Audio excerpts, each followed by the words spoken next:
¿Qué tal? ¿Cómo están? Una vez más, encontrándonos. La última vez lo fuimos haciendo por Zoom con los jóvenes.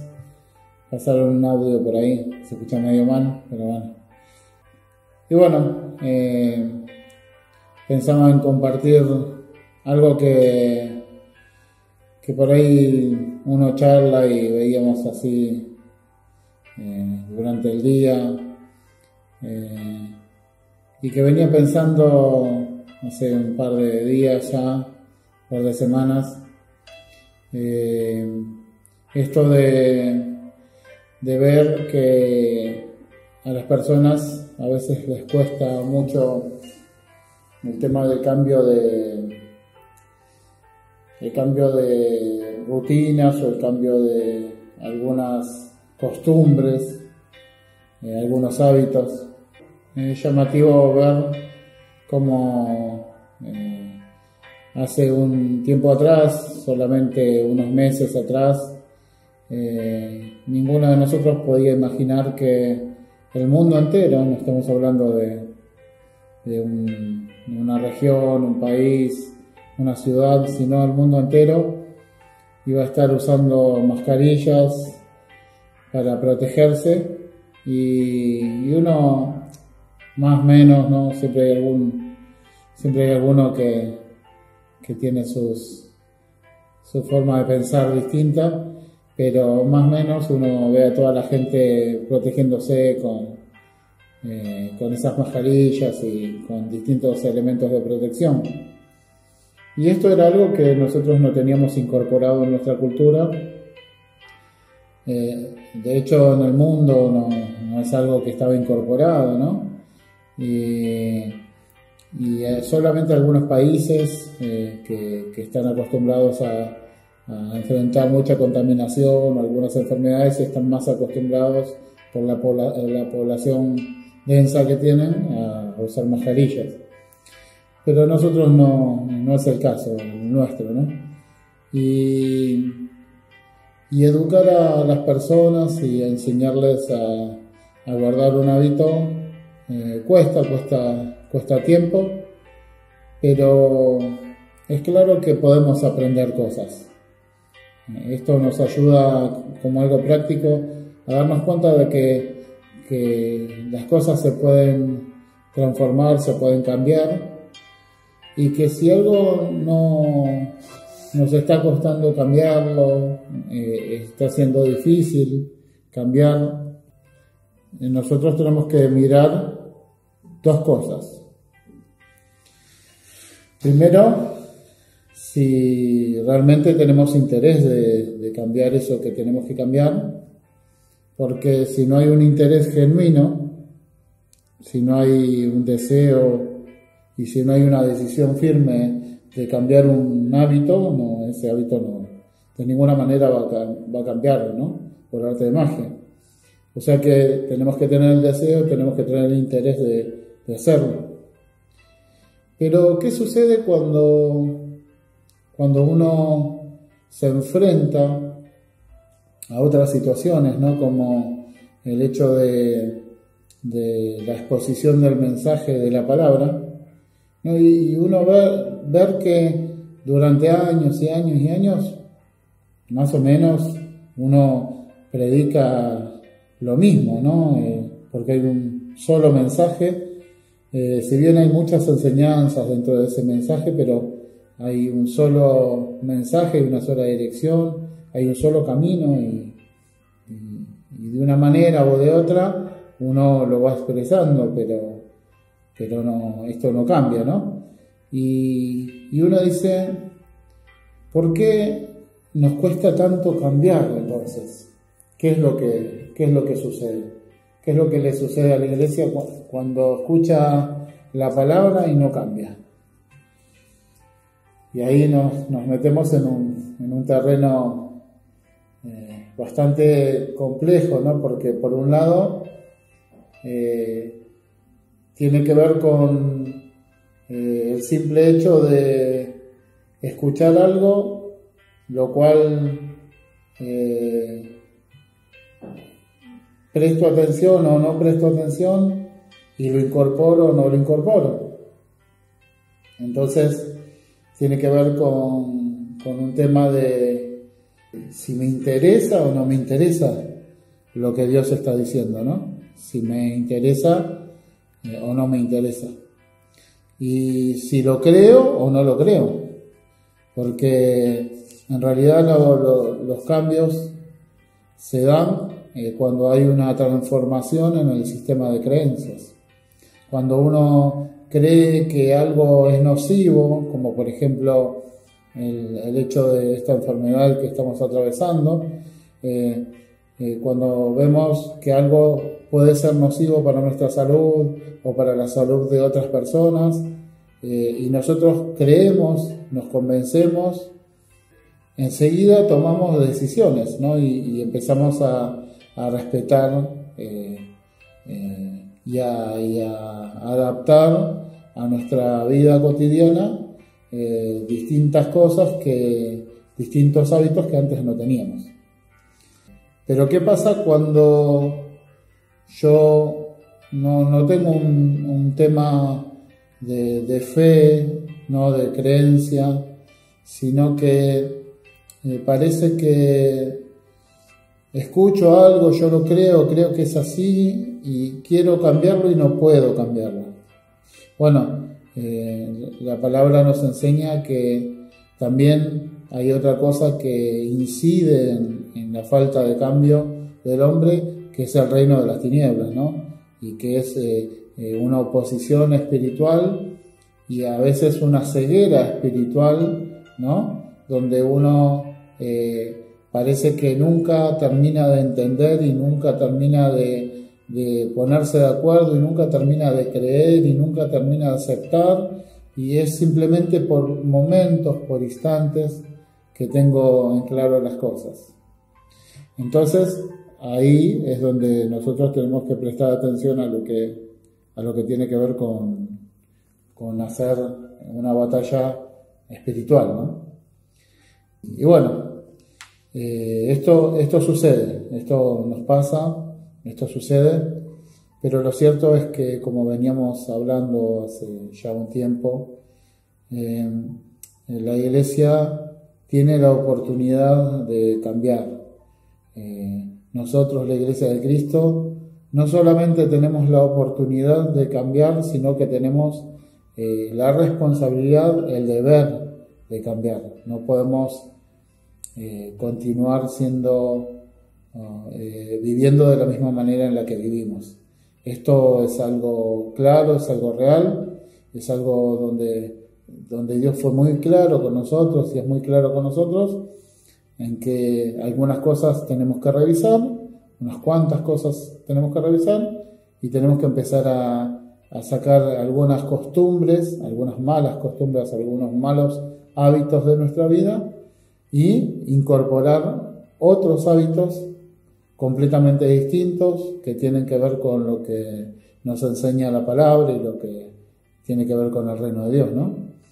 Entonces, cuando uno cree, está convencido de que todo lo que pasa a nuestro alrededor no es en vano, sino que dice la palabra que todas las cosas tienen una consecuencia, y para los que aman a Dios, aún todas las cosas nos ayudan a bien, aún aquellas que no entendemos, aquellas que son duras de enfrentar. Cuando uno está convencido de esto, está preparándose para cambiar hábitos. Pero bueno, cambiar hábitos tiene que ver con un ejercicio, y Dios lo enseña así, como algún profesional que ayuda a una persona a cambiar algunos hábitos, ciertos hábitos, ¿no?, de la vida, porque hay hábitos que solamente Dios puede cambiar. No, lo que el hombre no puede cambiar lo puede cambiar Dios. No, hábitos más profundos que tienen que ver con cosas profundas y que tienen que ver con el pecado, ¿no?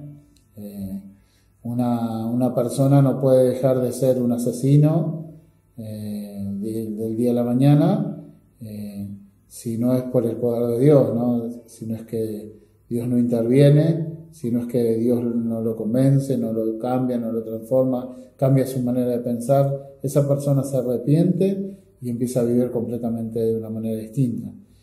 Al igual que en este tipo de problemáticas, en cualquier otra que tenga que ver con un área pecaminosa, ¿no?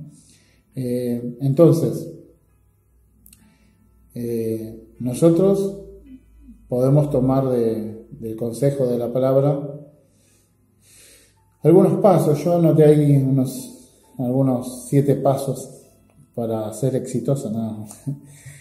Algunos pasos a dar para tener en cuenta el consejo de la palabra, ¿no? Con respecto al cambio de hábitos, ¿no? Y cuando ya tenemos una decisión, cuando ya tenemos una determinación, cuando ya tenemos una creencia incorporada, ¿no? Tenemos que empezar a caminar en ese tiempo de transformación y de cambio, que es todo un proceso, ¿no? Y los cambios que tenemos que hacer tienen que estar de acuerdo, tienen que ser coherentes con la misión que tenemos, porque vamos a ver en la palabra que siempre Dios que torció el rumbo de la vida del pueblo de Dios, ¿no? O la vida de alguna persona, siempre que torció el rumbo de esa vida, fue porque el tomar esas nuevas decisiones tenían que ver con el final, con la misión, ¿no? Por eso mismo, entonces tiene que ser coherente los cambios que voy tomando con la misión a la cual estoy respondiendo o el propósito que tengo por delante. Entonces, una de las cosas que tengo que tener en cuenta es que los cambios se hacen de a poco, ¿no? Que yo tengo que empezar de a poco. Empiezo dando un paso y empiezo a tratar de repetir ese paso y a tratar de caminar y de a poco, ¿no? Siempre dando pequeños pasos y teniendo pequeños logros para no frustrarnos y para no generar en la mente o en la mentalidad una estructura de pensamiento que me sea contraria, ¿no? Esos pensamientos, como dice la palabra, que se levantan en contra del conocimiento de Dios, los tengo que llevar cautivos y tengo que entender que esto es un proceso. Entonces, los cambios se dan de a poco, paso a paso. Después, tengo que sacarme las excusas de encima. Y sacarme las excusas de encima tiene que ver con lo que la palabra nos muestra en reiteradas oportunidades, donde tanto Jeremías, Moisés, Gedeón, distintas personas que muchas veces ponían excusas para responder al llamado, ¿no? Jonás, responder al llamado de Dios y responder a ese nuevo caminar. Y bueno, uno decía, no, porque yo no sé hablar, no, que no me van a creer, no, que soy niño, y un montón de situaciones como estas. Y bueno, no tiene que haber excusas, tengo que sacar todas las excusas de adelante. Definir claramente el plan, el propósito, tener bien en claro esto, porque como decíamos antes, los cambios tienen que ser coherentes con el propósito, con el final, ¿no? Con el fin. Entonces, cuando uno hace cambios que tienen sentido, que tienen propósito, las cosas son completamente distintas, completamente diferentes. Entonces uno puede estar siempre orientado y siempre guiando y teniendo como brújula ese plan, ese propósito, ese llamado que Dios nos hizo. Después la palabra también nos enseña a crear recordatorios y nos insta a que podamos recordarlo nosotros, anotarlo en las paredes, en la entrada de las casas, decía en la antigüedad, ¿no? En tu frente. Y la palabra nos enseñaba que lo teníamos que repetir, meditar, recordárselo a nuestros hijos en el camino, cuando nos acostamos, cuando nos levantamos, mientras caminamos, en todo momento. Entonces, los recordatorios nos ayudan a volver a ese rumbo, a ese plan, a ese propósito que tenemos por delante, ¿no? Entonces, el recordatorio nos ayuda a seguir dando esos pequeños pasos. Después crea rituales.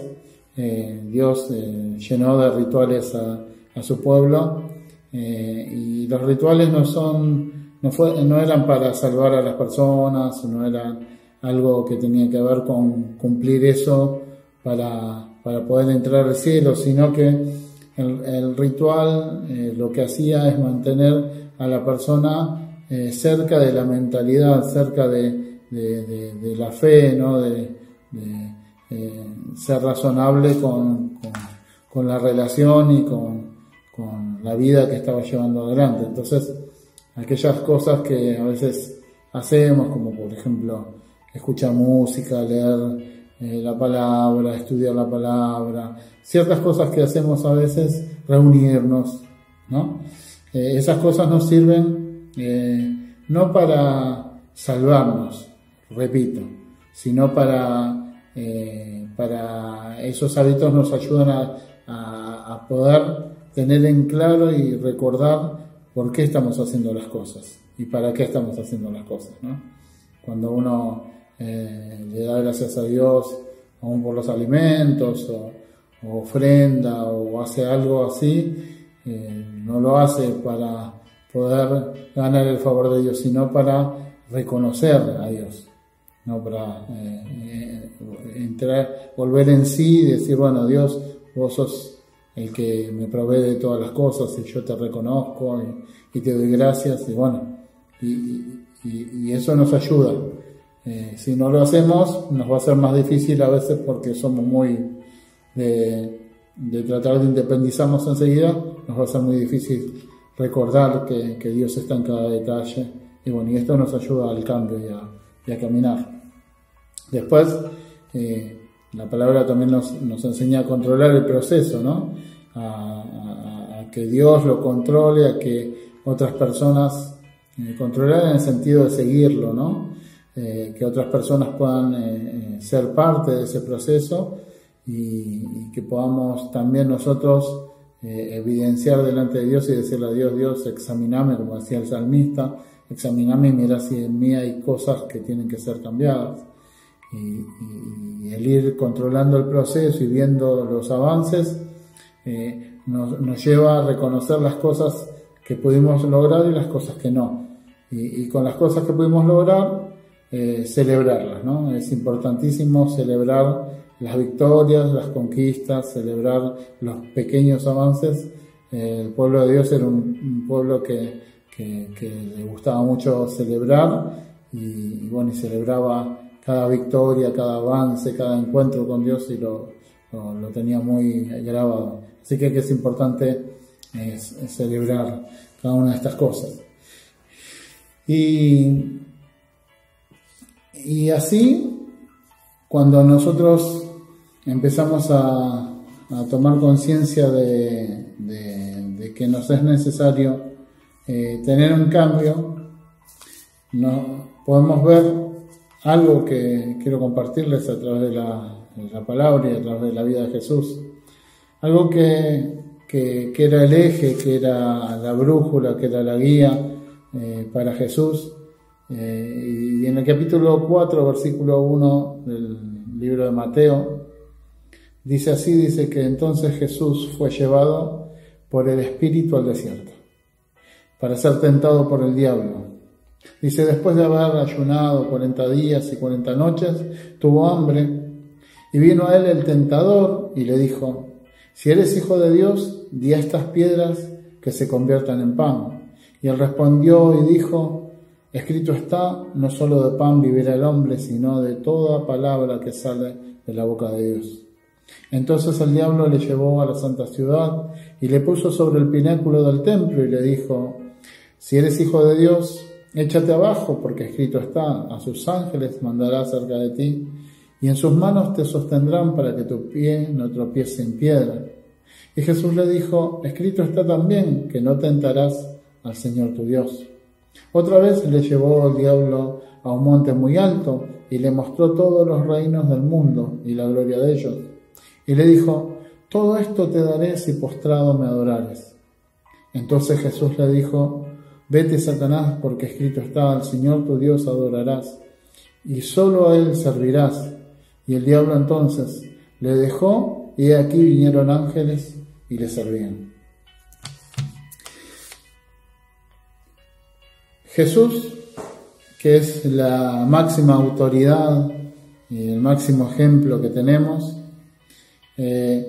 Jesús tuvo que ser llevado al desierto por el Espíritu de Dios para ser tentado, para que Él pudiese afirmar y para que pudiese determinar cuál era el camino, ¿no? Que iba a tomar. Y Él fue tentado a no hacerlo, a dejar de hacerlo, a dejar de reconocer a Dios, a dejar de lado quién era, ¿no? Y el desierto es un lugar de soledad. En el desierto no estamos acompañados, en el desierto estamos solos, es un lugar de necesidad, de soledad, de angustia. Y el desierto es un lugar de sufrimiento, ¿no? Donde las noches son duras y los días también son duros. Y en medio de esa situación, el diablo quiso romper la identidad de Jesús, ¿no? Él trataba de decirle, si sos el Hijo de Dios. Y Jesús lo que hacía era marcar el rumbo, decir, no necesito demostrarme ni demostrarle a nadie que soy el Hijo de Dios, porque soy el Hijo de Dios. No necesito convertir estas piedras en pan, aunque tengo hambre, pero no necesito hacerlo porque soy el Hijo de Dios. Y no necesito tentar a Dios con respecto al cuidado, si me cuida, si me está cuidando o no me está cuidando, porque de hecho Dios siempre me cuida y siempre me va a cuidar, y estoy debajo de su protección. Y no necesito buscar deleites y beneficios para salirme de esta situación. No necesito venderme, no necesito no necesito pactar con nada para recibir ningún tipo de beneficio o retribución, porque tengo en claro a quién adoro, a quién sirvo y quién merece todo el reconocimiento, toda la honra. Y esto manifestó claramente cuál era el propósito, cuál era el plan, hacia dónde iba Jesús, para qué vino a la tierra y para qué estaba en la tierra y qué era lo que tenía que hacer. Y eso lo mantuvo firme durante toda su vida. La vida de Jesús se destacó por esa fidelidad, por ese reconocer al Padre y por ese obedecerle en cada una de las cosas, porque Él tenía en claro para qué había venido y cuál era su final, ¿no? Y paso a paso, cada uno de los pasos que dio en su vida fueron fortaleciendo esa decisión que había tomado, fueron fortaleciendo cada uno de esos hábitos y cada una de las cosas que lo ayudaban. Él tenía el hábito de buscar a Dios, de orar, de separarse para orar, separarse para estar a solas con Dios.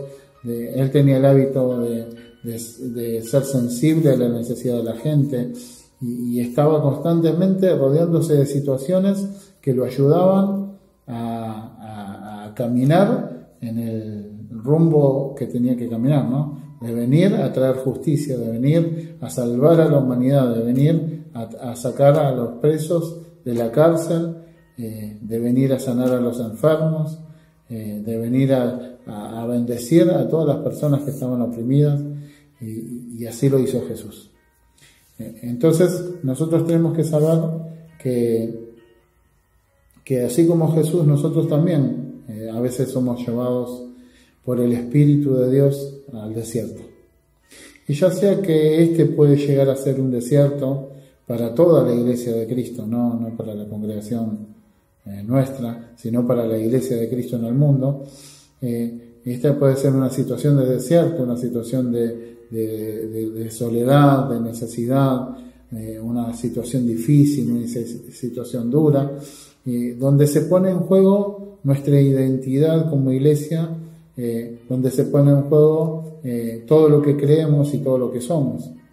¿Y qué vamos a hacer? ¿De qué manera vamos a salir de esto?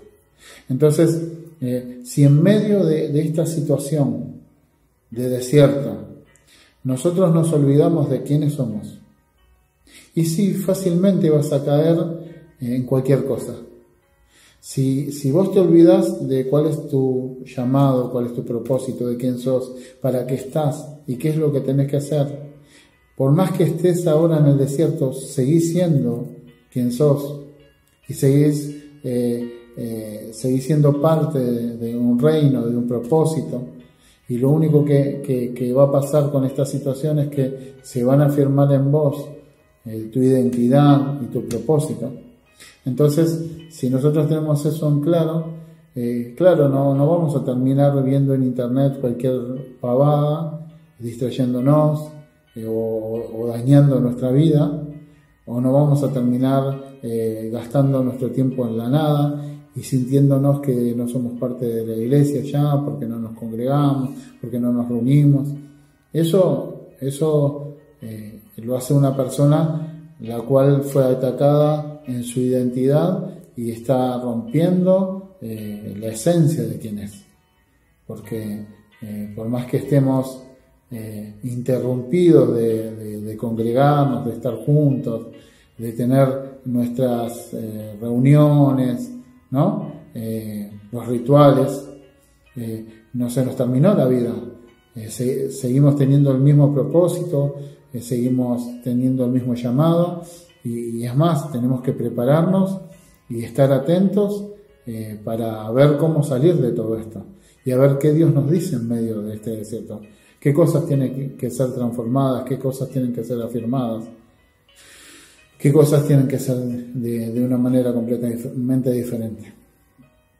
Entonces, una vez que pasamos el desierto, donde el Espíritu nos lleva para hacernos crecer, para afirmar nuestra vida, nosotros nos encontramos en una situación de libertad y en una situación de poder, de autoridad, de convicción de quiénes somos y hacia dónde vamos.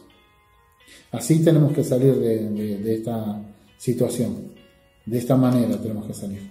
Tenemos que salir convencidos, fortalecidos, con autoridad y con una decisión firme de lo que tenemos que hacer y hacia dónde tenemos que ir. Pero eso se vive día a día. ¿Nos reunamos o no nos reunamos? ¿Nos prediquen o no nos prediquen? Porque nuestra relación con Dios no se puede romper por la falta de un evento, por la falta de un ritual. No se puede romper, no se puede deshacer la relación con Dios. No podemos permitir que esto ocurra, no lo tenés que permitir. Pero bueno, después también hay otro tipo de desierto. Es el desierto que nosotros elegimos vivir a causa de resistirnos al cambio. Cuando nos resistimos al cambio, también nos metemos en medio de un desierto. También nos metemos en medio de un desierto que lo que hace es mantenernos con la incapacidad de ver, con la incapacidad de sentir, con la incapacidad de tener claridad. Nos mantiene cegados. Y cada desierto es diferente, y en cada persona, en cada tiempo y en cada nación es diferente, pero lo cierto es que la historia nos muestra los distintos desiertos que vivió el pueblo de Dios, a veces de cientos de años, viviendo en el desierto, sin la voz de Dios, sin la claridad y sin la guía de Dios, por haberse resistido por haberse resistido al cambio, a la transformación.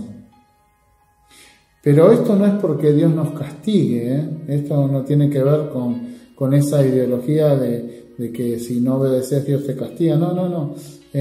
Dios va a seguir siendo siempre el mismo. Dios, como nos amó el primer día, nos va a amar así nosotros desobedezcamos, así nosotros nos rebelemos, así nosotros tengamos una actitud de no mirar lo que Dios nos dice que miremos. Lo que nos va a pasar es que nos vamos a ver perjudicados.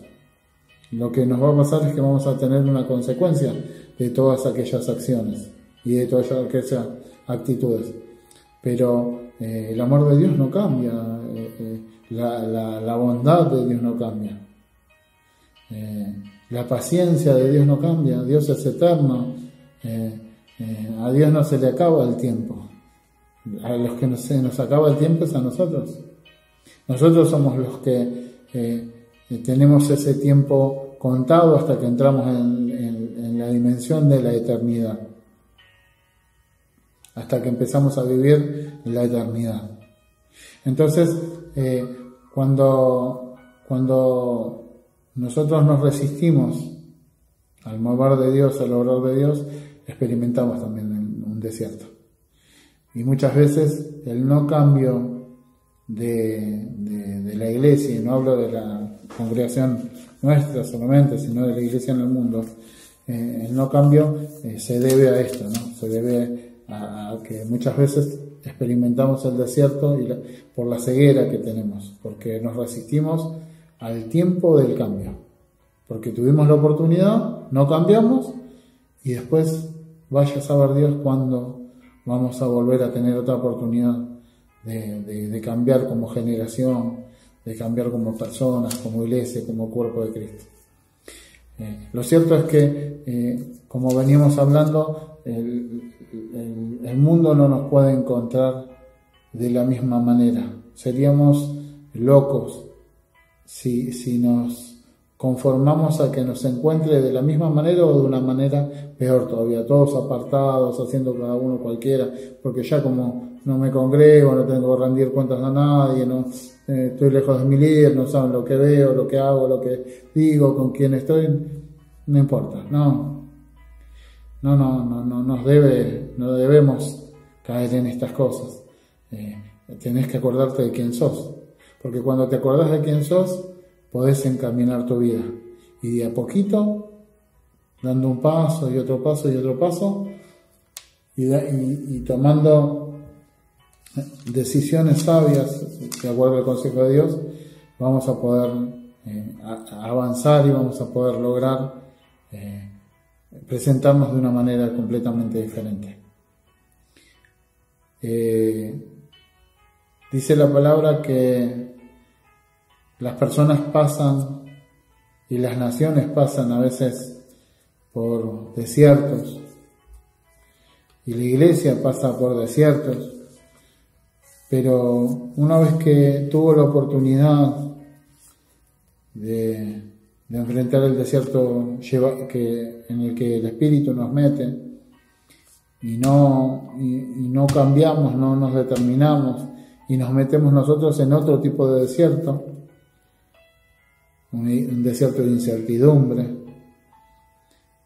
o queremos salir rápidamente del desierto tomando decisiones que nos hagan salir ya, y rindiéndonos a cosas que nos den algún tipo de beneficio momentáneo o alguna satisfacción momentánea. Eso trae como consecuencia la persecución. Nosotros vamos subiendo la apuesta y después nos enfrentamos a diferentes situaciones en donde tenemos que reaccionar, pero mucho más crudas, mucho más duras. Y vuelvo a la misma idea, no es porque Dios nos quiera castigar, sino es porque nosotros decidimos, porque dice la palabra que Él puso bendición y maldición delante de nuestra vida, y que de acuerdo a lo que escogemos es lo que va a acontecer. Entonces, bien lo grafica la palabra en la parábola del hijo pródigo, que el padre, cuando el hijo se fue, no lo criticó, no lo odió, no lo rechazó, lo esperaba cada día, el padre lo amaba porque era su hijo, y lo extrañaba y esperaba cada día que el hijo entre en sí. Y el hijo tuvo que llegar a comer con los cerdos, la comida de los cerdos, para darse cuenta de que esa no era su identidad, de que ese no era su lugar, de que esa no era su misión, que su lugar estaba junto al Padre.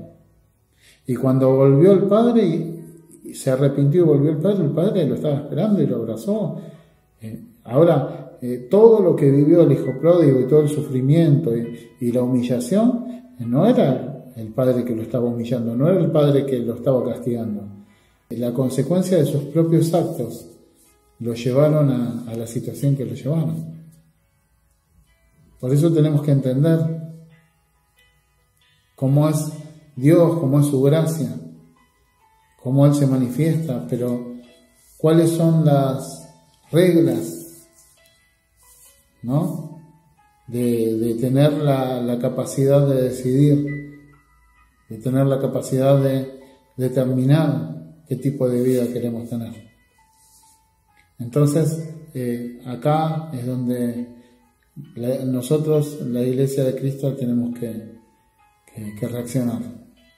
Por eso decimos, si podemos aprender a usar una mascarilla, a lavarnos las manos cada vez que entramos o tocamos algo y estamos constantemente, no podremos incorporar a nuestra vida, empezar a creerle a la palabra de Dios, empezar a creerle a lo que Dios nos dice sobre los tiempos que estamos viviendo. ¿No será bueno empezar a incorporar esta nueva forma de caminar y esta nueva forma de vivir y empezar a desechar las antiguas maneras de vivir y de caminar? Tenemos 4 meses ya y pico de pandemia y la Iglesia en el mundo todavía no se puso de acuerdo y no se unió para satisfacer las necesidades de las personas. Tenemos que reaccionar. No podemos salir de acá, de esta oportunidad terrible que tenemos, sin empezar a enseñarles a todos nuestros hermanos. Si nosotros aprendemos, tenemos que enseñarles cómo tenemos que vivir. Tenemos que dar nuestra vida enseñándoles. Tenemos que cumplir esa función por la cual fuimos llamados, de arrancar, de arruinar, de derribar, para edificar y plantar. Dios nos llamó a esto. Y tenemos esta tremenda responsabilidad de hacerlo. Necesitamos hacerlo. No podemos salir de esta situación iguales, porque el sufrimiento va a ser muy grande para nuestra nación, para el mundo y para la Iglesia de Cristo, si nosotros permitimos que el enemigo siga dominando nuestra mentalidad, si seguimos cediendo a la tentación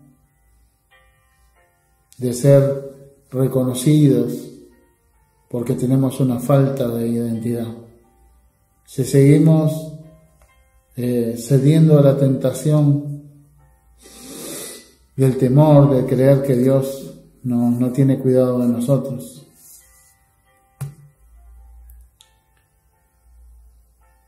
Cuando viajamos en un avión, ponemos nuestra vida en manos de personas, de los pilotos, de los mecánicos y de los dueños de las aerolíneas, y confiamos en que los pilotos van a hacer bien su trabajo y lo saben hacer, en que los mecánicos hicieron bien su trabajo y no se distrajeron, en que los dueños de las aerolíneas no escasearon en el mantenimiento de los aviones, y ahí entregamos nuestra vida y viajamos. Y después no podemos entregarle nuestra vida a Dios, que Dios nunca se va a equivocar. Dios nunca va a mirar por su propio bien antes que por nosotros.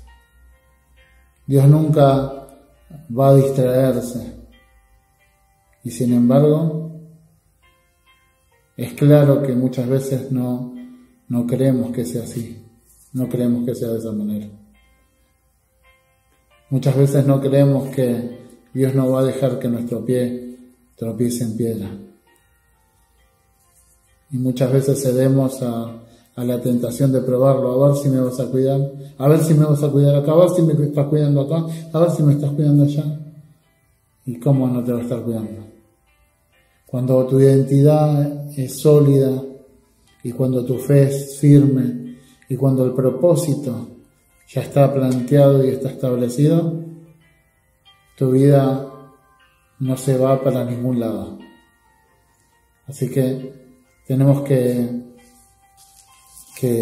tomar conciencia de este tiempo, darle gracias a Dios por el tiempo que estamos viviendo, y quiero terminar compartiéndoles unos versículos del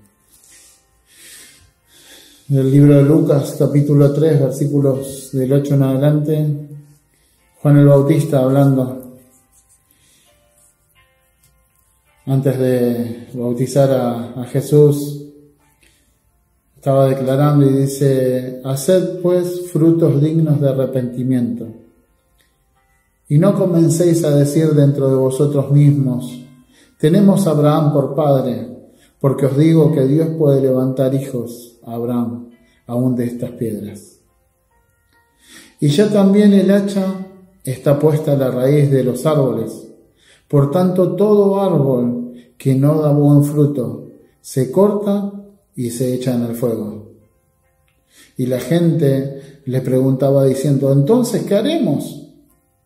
Y respondiendo les dijo: el que tiene 2 túnicas, dé al que no tiene, y el que tiene que comer, haga lo mismo. Qué sencillo, ¿no? El consejo de la palabra. El que tiene 2 túnicas, dé una. Y el que tiene que comer, haga lo mismo. La palabra es muy clara. Tenemos que dar fruto de justicia. Y Dios le pide a la iglesia de este tiempo que dé frutos de justicia. Nosotros somos la iglesia y nosotros tenemos que dar fruto de justicia.